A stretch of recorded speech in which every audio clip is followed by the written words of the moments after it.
Welcome back to the show, everyone. Whoa! Look at that giant beast. Let's see what we are reviewing today. Welcome to the Horrors Podcast. And I'm your host, Brian Bobo. This week, we are taking a retro rewind for a movie called Pontypool. Now, you can actually watch this free on YouTube if you want to, and it's free other places as well. There's a few things in this movie that I wanted to kind of cover. Let's watch the trailer first so that you get an idea of what this movie is. Here we go.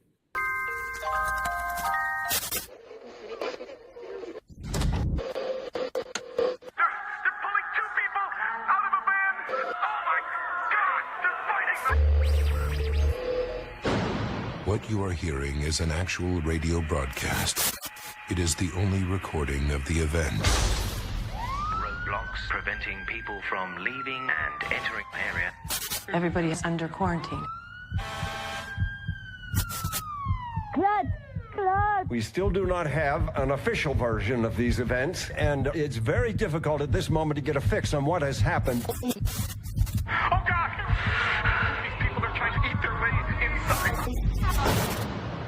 They cut into our signal. Ken? Their eyes. He's looking at me. For your safety, please avoid contact with family members and refrain from the following.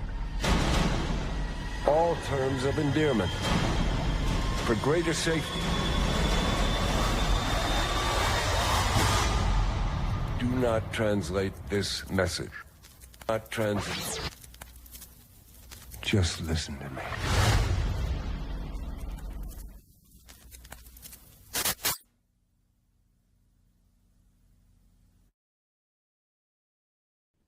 Okay, so this movie is one that I wanted to kind of go over this week. 1 second here. I wanted to kind of get this as a little background here and get something set up for us. 1 second. 1 second. The reason why I wanted to kind of cover this movie is, well, all right. So the movie, it's a Canadian production, made in 2008. I didn't find it, even when I watched it the first time, I didn't find it scary. I mean, some people probably will, but I generally didn't. But it is, it has its scary tone to it, and I consider it more of a black comedy, black horror comedy. And then there's some underlying things that are going on today that kind of this movie speaks about, which I'm going to cover a little bit.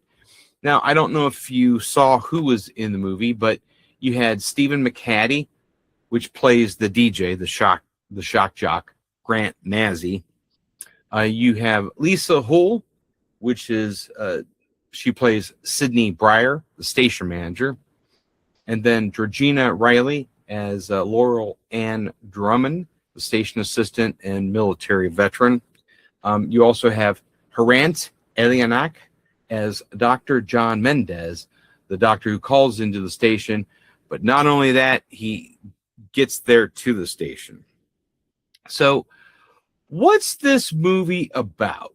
Well, Pontypool is considered a psychological thriller. And it kind of, they want to call it a zombie movie. And there are those aspects to it. It's more of, as opposed to the Contagion, where people are biting other people and then causing them to become infected. It's an auditory virus, and therein lies the the political undertones of today that I'm going to probably dive into a little bit, which I generally don't do, but I think kind of this movie has some underlying meanings, which are quite interesting. There's a couple people that have done 30 to 40 minute documentaries to some degree on this movie. And so it is this actually takes place just within the church in a specific area, which is, one of those situations where if you've seen a lot of these movies where it's, one area, this is, they want to consider it claustrophobic location. Okay, I guess you can, but it doesn't involve that really. But the terror builds through what the characters and the audience hear rather than what they see. And that's because of the different phone calls that are coming into the studio, then that they are playing on air, so you can hear all kinds of different horror that's happening within the town of Pontypool. And Grant Mazzy he's kind of, he's washed up, he's controversial shock jock, radio announcer, and he's been demoted to broadcasting from a church basement, as I was describing, in the small town of Pontypool, Ontario. He runs the morning show alongside his station manager, Sydney Breyer, and technical assistant, Laurel Ann Drummond. So it starts off normal. You got a snowy morning, but the station soon begins receiving bizarre reports from their eye-in-the-sky traffic reporter, Ken Looney, who actually is just driving around in his car up on the hill, watching over the town, and then reporting and acting like he's in a helicopter. But then he reports about a violent mob that surrounded a local doctor's office. So then this becomes an actual outbreak as the morning progresses. The reports include it increasingly disturbing as the townspeople are rioting, but they aren't acting like traditional rioters. They're babbling and repeating specific phrases and tearing each other apart. The radio station is essentially flying blind and forced to piece together the apocalypse from frantic phone calls, police scanners, and fragmented news feeds. So we have that. The tension, it actually starts to spike as the infected begin swarming the church in a zombie-like fashion. And the crew realizes that people outside are essentially zombies and that they are compelled to attack based on sound and speech. So the also called, I like the auditorial virus, or linguistic virus. I guess that's more what it is. But so this movie, the acting isn't bad. The going back and watching it the second time, it wasn't to the point where I wanted to pull my eyeballs out or anything. It's not a bad movie. It's just that it's not as scary as maybe it could have been. And it being in one location type movie is fine. There's no problems with that. However, the infection itself, this linguistic virus, it starts off with the infection. The person hears a specific trigger word. So there's specific words that are starting to infect people. And then they start to repeat it. And then the person gets mentally stuck on that word, repeating it over and over again like a broken record until it loses its meaning. And then violence ensues because they have to continuously keep feeding this auditory virus to other people in order to kind of continue on so they don't explode. It's one of those things. So the violence itself, it's they become panic and rage is what it is. They seek out uninfected mouths to try and chew the words out of them to put the confusion, making the virus incredibly contagious via speech. And then, like I was saying, there's some documentaries that actually talk about auditory type issues and things that are similar to a virus that kind of not infect people, but have as diseases. So Laura Ann becomes infected after fixating on the word missing. She exhibits the symptoms perfectly, eventually resulting in her death when the virus literally tears her apart from inside out. Well, literally, she's banging her head up against the DJ sound booth, and eventually she stops repeating and she blows up. It's definitely that's not bad. That's pretty good. So as this continues on, as the infected breach the station, Dr. Mendez escapes, leaving Grant and Sydney. Well, he actually comes through one of the church windows and kind of explains to them what exactly is happening. He even starts to want to stop, he's trying to stop the virus from infecting him. So he starts talking in German because he's realized that it's only English that is how it's spreading. So he goes ahead and leaves Grant and Sydney trapped in the sound booth. Military surrounds the town, broadcasting a message in French, since the virus only affects English, and they are actually going to eradicate the area. So Sydney becomes infected and begins fixating on the word kill to save her. Grant has the realization. Now, here's the thing. Grant has the realization that the virus relies on the word losing its meaning, and they can short circuit the infection by assigning a triggered word to a new meaning. Grant urgently begins telling Sydney that kill is kiss. And he repeats this until she truly believes and comprehends the new definition. So the semantic trick works and Sydney is cured. And armed with this makeshift cure, Grant and Sydney go live on the air. They begin broadcasting a chaotic, nonsensical stream of altered meanings to try and cure the infected listeners. The film ends in an ambiguously way as the military bombs the town, cutting the broadcast to static. And again, the post-credit scene shows Grant and Sydney surviving, speaking in an entirely new, stylized language to avoid infection. So it was set up to possibly even be, that there could have been a sequel. So the movie isn't bad, like I said. It's different.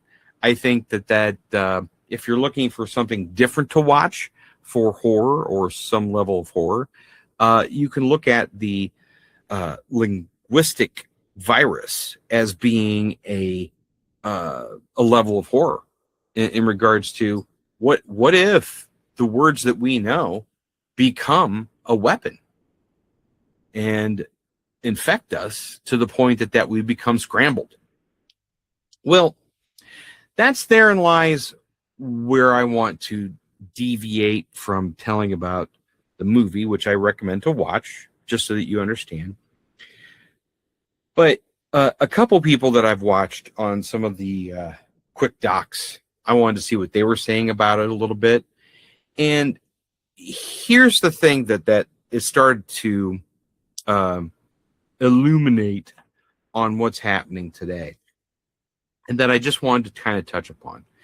We've had in the last, I would say, 10 to 10 years, 10 to 15 years, where we've had certain groups, and I'm not trying to make this political. It's just, it seems like that this is a commentary on the way things are, and it's happening in Canada, it's happening here, it's happening all over the world. So you have these groups, these people that want to take and make words and change the meaning and or use new words to circumvent or to lessen the meaning or the power or the impact of those words, which when you take a look at how Grant is changing the words and the meaning, it really speaks home to where the word homeless, and them changing the word homeless to say I don't want to use the wording because I think that trying to change the meaning of a very sad situation for people that are homeless, that it lessens to what the real issue is. And the same for a lot of other words that are being replaced to lessen the meaning, lessen the impact of what those words mean. And I think that if you watch this movie in that light, it becomes a commentary. And if you actually dive deep into what this movie might be, the underlying meanings, really speak home that we do have an auditory virus right now of people trying to change the meaning of words because they don't like the feeling that it gives, or that it paints a picture that they don't like. Well, that's where I wanted to kind of, talk about this a little bit and say that it's a virus. It's a auditory virus in regards to us thinking that changing the meaning or the words that are used to describe a certain situation change the actual overall issue or the meaning, to be more lighthearted, to appease or to make feel people better about themselves, is sad. And we need to get back to brass tacks and stop trying to change what the issues are and to use different wording for different situations. Like I said, homeless is one of them, along other ones. But that's what I wanted to kind of cover today. I think that if you go in, watch this movie, and kind of think about what I'm talking about, you'll be like, makes some sense in regards to what really are some of the issues that we have today. And changing the meaning of words or changing the words for what the particular situation or issue is definitely a virus that needs to be extinguished, because you really you can't change the situation for people that might be homeless by changing the word and make things better. It's not, and that's not how we should be doing or communicating.